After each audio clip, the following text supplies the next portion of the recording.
13-year-old Ilene Misheloff lived in Dublin, California with her mother Maddie, father Michael, and two brothers, Robert and Brian. Her father was an engineer and her mother ran a firm that sold physical therapy equipment. She went to Wells Middle School and was a talented figure skater, even winning awards.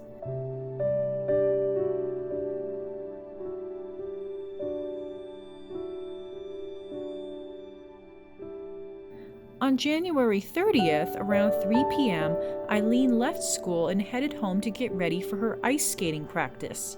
Several classmates remember seeing her walking alone on Amador Boulevard near Village Parkway and the Shamrock Shopping Center.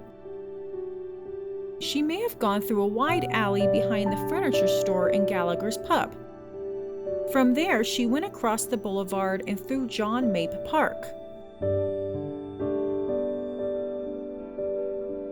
Eileen's coach stopped by the home to pick Eileen up for her 4 p.m. practice, but her brother Brian told the coach that Eileen hadn't arrived home yet.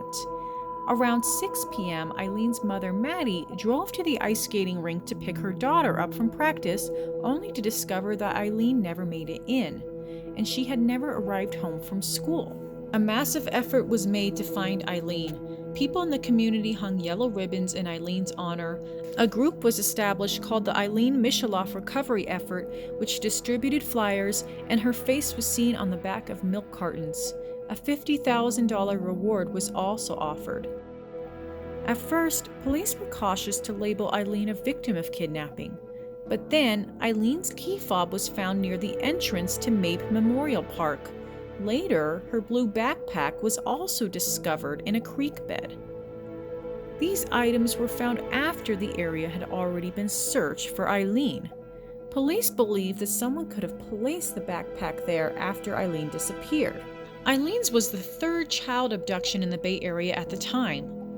Other children who had recently gone missing were Amber Garcia from Pinole and Michaela Garrett from Hayward. But the lead investigator, David DeFranco, didn't believe the cases were related. Still, it was clear that Eileen had not been a runaway and that somebody was behind her disappearance. But who? While there has never been a named suspect, there have been primary people of interest throughout the years. For example, Tommy Lynn Sells. Tommy Lynn Sells was a drifter who train hopped across the U.S. from 1978 to 1999. Throughout that time period, he committed 22 known murders. At first, investigators were interested in Tommy because they believed he may have been in the area when Eileen went missing. Tommy also had confessed to strangling a young girl near the Berkeley BART station in January 1989, the same year Eileen went missing. However, Sells, who had been very forthcoming about his different murders, couldn't recall ever being in Dublin and didn't remember ever seeing Eileen. Another person of interest was James Daveggio. In 1997, Daveggio and his girlfriend, Michelle Michaud, abducted a 22-year-old girl, Vanessa Sampson, while she was walking to her work in Pleasanton. Pleasanton is the neighboring city of Dublin. Her body was later found in Nevada, face down in the snow. She had been tortured and ultimately strangled to death. Daveggio, who grew up in Pleasanton, had a long history of sexual assault, with his earliest conviction being in 1985, 3 years before Eileen disappeared. It's unclear, however, if there was any evidence linking him to Eileen. Lastly, Phillip Garrido, who along with his wife, Nancy Garrido, abducted J.C. Dugard in 1991 and held her captive for 18 years. Like Daveggio, Garrido also had an extensive history of assault, beginning in 1972 when he sexually assaulted a 14-year-old girl. We'll be looking for any items of evidence that may possibly connect the Garridos to Ilene Misheloff.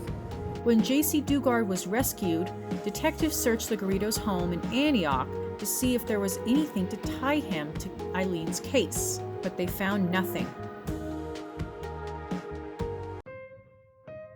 It's been over 30 years since Eileen disappeared, but her parents still remain hopeful. They still have Eileen's room left just the way it was. We keep our outside light on during the night because she has to have a light to be home follow, to come home. They had this message for Eileen. A chance to see this, baby. We love you so much and want you home now. Giving up on you is never an option.